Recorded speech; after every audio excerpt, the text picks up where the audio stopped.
AP 13, Le Chatelier's principle. Make sure you do your pre-lab activity. That is important for setting up your lab. So the first thing up is your initial investigation. The objective is to prepare a 6 equilibrium system in a set of tubes that displays the colors red, orange, yellow, green, blue, and violet. Le Chatelier's principle tells us that when a system is stressed, it will do what it needs to be unstressed.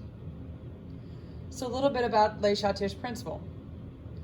Any system in stable chemical equilibrium subjected to the influence of an external cause, which tends to change either its temperature or its condensation, that includes pressure, concentration, number of molecules in unit volume, either as a whole or in some of its parts, can only undergo such internal modifications as would if produced alone, bringing about a change of temperature or condensation of opposite sign to that resulting from the external cause.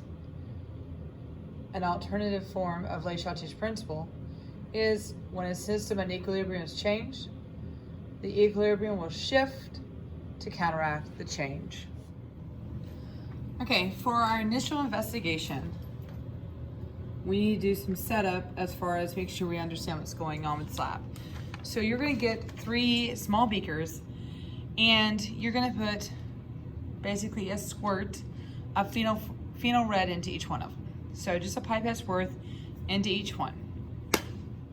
So the first thing I want you to do is to get your pH of your phenol red just by itself. So get that and make sure you record that. So then we're going to add 0.1 hydrochloric acid. And you want to keep adding it until we get a pH around a 2. So make sure you keep a pH probe in there. And we're going to keep adding this until we get a solid 2.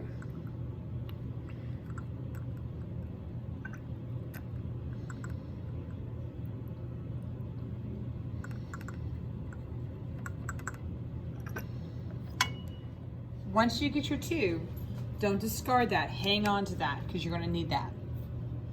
So clean your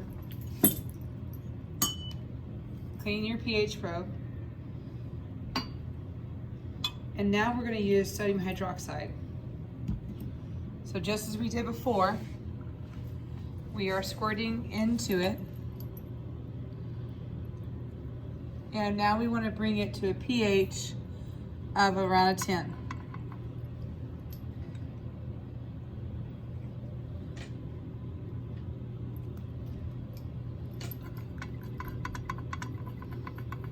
Be careful, don't overshoot it. We want a 10, right?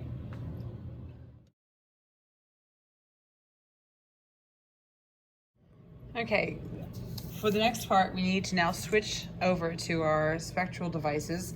So either you're using your colorimeter or you're using the SpectroVeets Plus.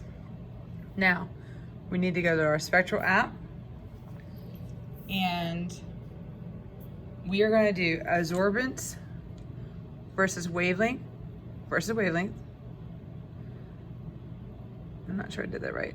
Let's try it again. So we want the full wavelength and then we're going to connect ours up.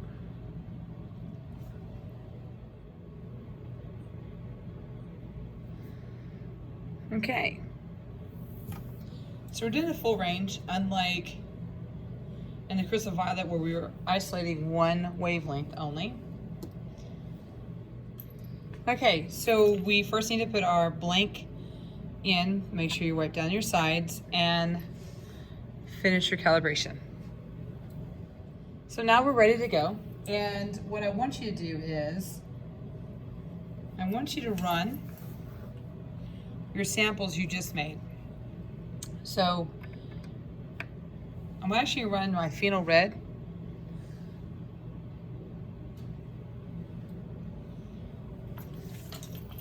And so this is phenol red. And you can go ahead and label that.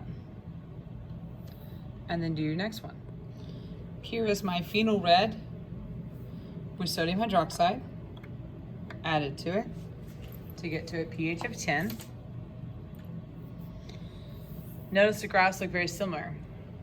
And the reason that they're going to look similar is because of the process of making the phenol red. In order to make phenol red, I have to put the dye, I have to add a little bit of sodium hydroxide to it, then ethanol, and then water. So that's why we're going to see those graphs be very similar.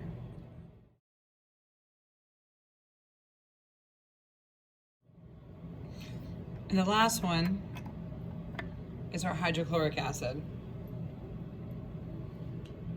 And so we have a shift, we're going to stop, and we're going to label those. So at this point you finish your initial investigation. So now we're moving on to finishing up part of our final investigation. So the first thing you have to do for your final investigation is I want you to produce an equilibrium system that will include the following colors: red, orange, yellow, green, blue, and violet. And we're going to verify them with our spectral data, which means we have to understand when I'm seeing orange, what colors are actually being absorbed. When I have a red solution, what colors are being absorbed. So this goes back to your physics. And then when you finish that and you've got your spectrum of colors produced, then you are to extend that investigation and choose one of these three options. So option A is use potassium thiocyanate and iron 3 nitrate to test Le Chatelier's principle to see what happens. Option B, change parameters in experiments such as temperature and determine the effect on the system. And then option C, change the concentration of sodium hydroxide and determine the effect of the system, or change your concentration of hydrochloric acid and see what the effects are on the system. So those are your three that you can do. And then we'll talk about your data later on. Great job. Live long and prosper.